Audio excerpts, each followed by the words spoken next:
ابے میرے بھائی، اپنی مرضی کے ترجمہ کرتے ہو تم لوگ اپنی دکانیں چلانے کے لیے۔ جب انسان شرک میں پڑ جاتا ہے تو اللہ تعالیٰ اس کو پنش کرتا ہے کہ اللہ سے نہیں ہوتا، باقی ہر کسی سے ہوتا ہے، تو پھر آپ کو اسی سے فائدہ ملتا ہے کہ ان کے کفر کے سبب بچڑے کی محبت اللہ تعالیٰ نے ان کے دل میں ڈال دی۔ السلام علیکم۔ ہم کلمہ پڑھتے ہیں، لا الہ الا اللہ، نہیں ہے کوئی الہ سوائے اللہ کے۔ ہمیں پتہ بھی ہے کہ اس کا مطلب کیا ہے، جو بچپن میں ہمیں ایک ترجمہ سکھا دیا گیا، اللہ کے سوا کوئی عبادت کے لائق نہیں، اللہ کے سوا کوئی عبادت کے لائق نہیں۔ اگر آپ ورڈ ٹو ورڈ ترجمہ کریں تو اس کا مطلب ہے لا الہ الا اللہ، نہیں ہے کوئی الہ سوائے اللہ کے۔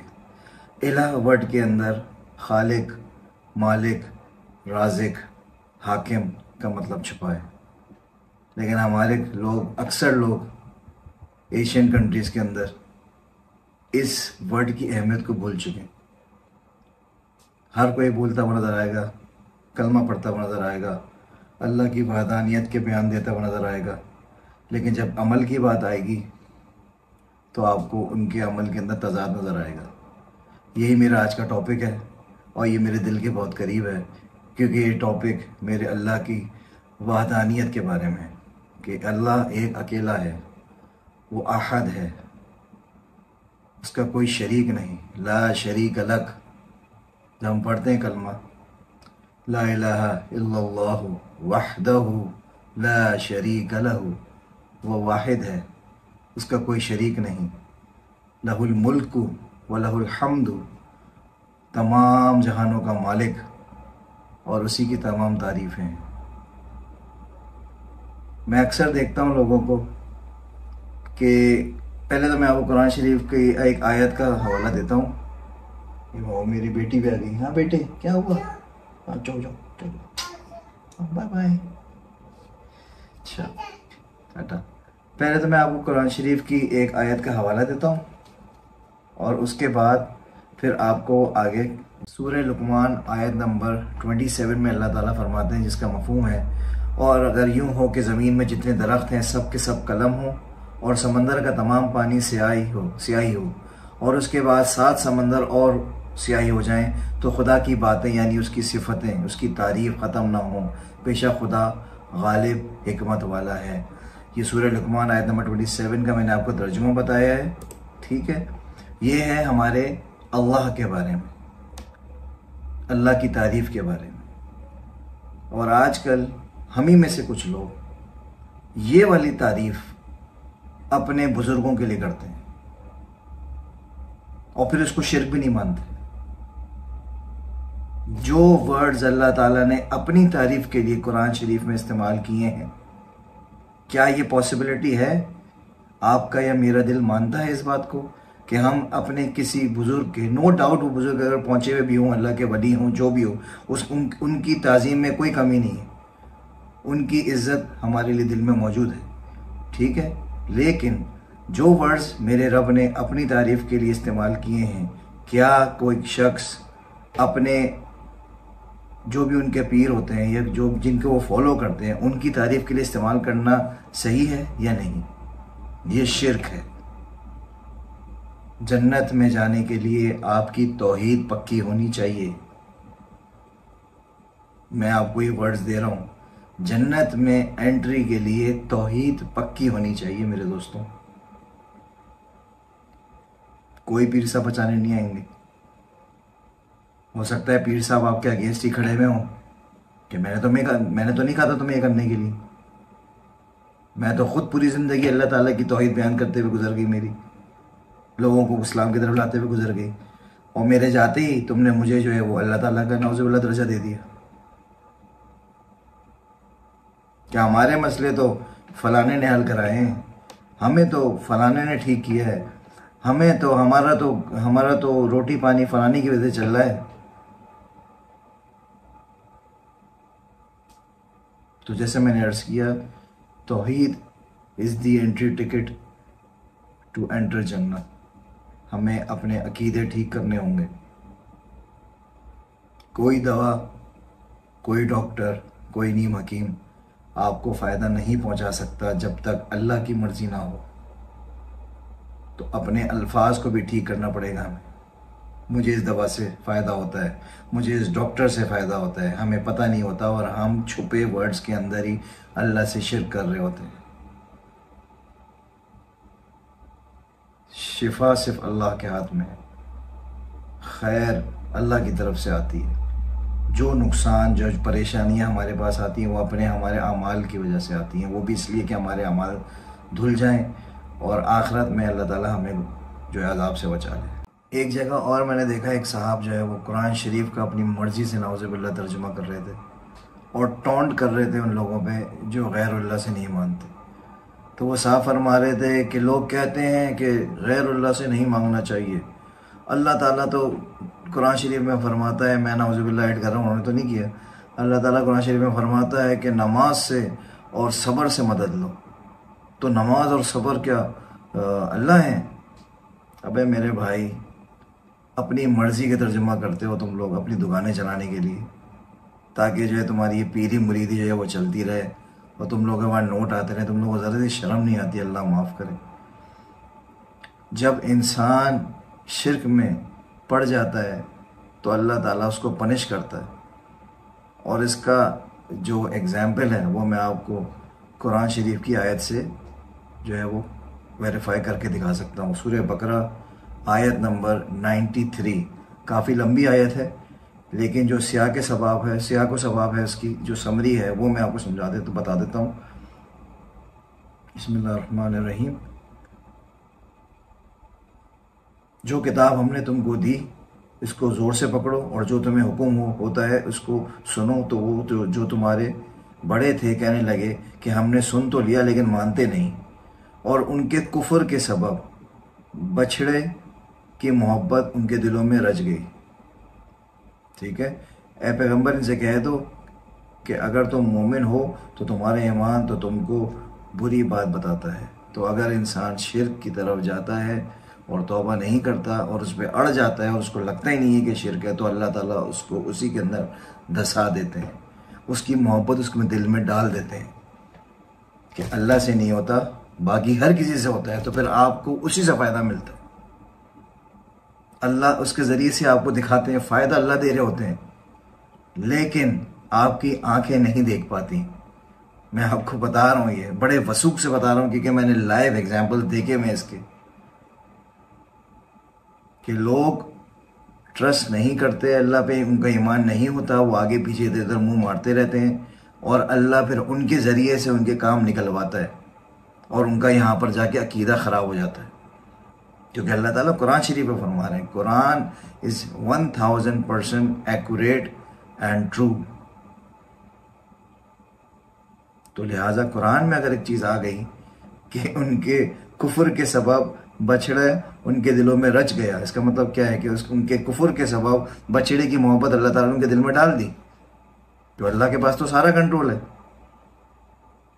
کیونکہ جب حضرت موسیٰ علیہ السلام کو اللہ تعالیٰ نے بلایا تھا تورات دینے کے لیے، تو پیچھے سے انہوں نے جو ہے وہ گائے کی، بچڑے کی جو ہے وہ شروع کر دی تھی عبادت۔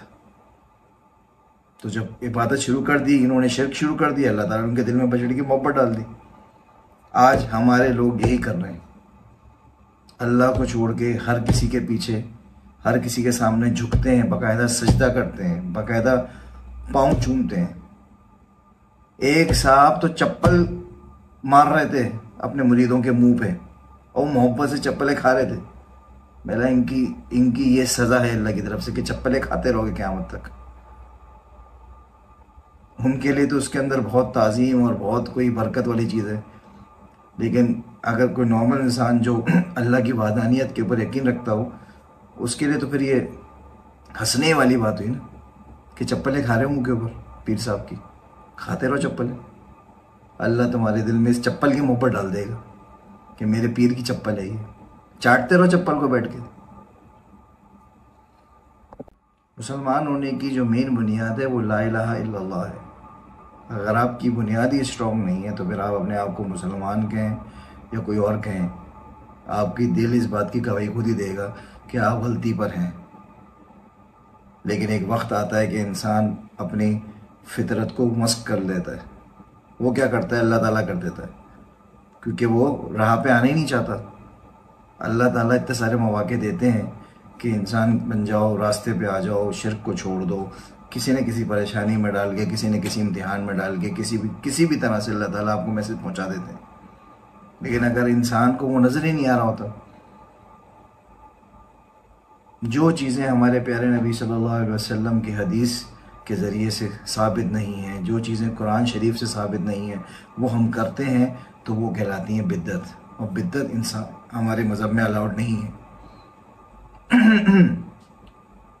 ہر جو بھی بزرگ اس دنیا میں گزرے ہیں جنہوں نے دین کا کام کیا ہے، ان کی تعظیم ہمارے دل میں موجود ہے، ان کی عزت ہمارے دل میں موجود ہے. اللہ تعالیٰ ان کے درجات کو بلند کرے.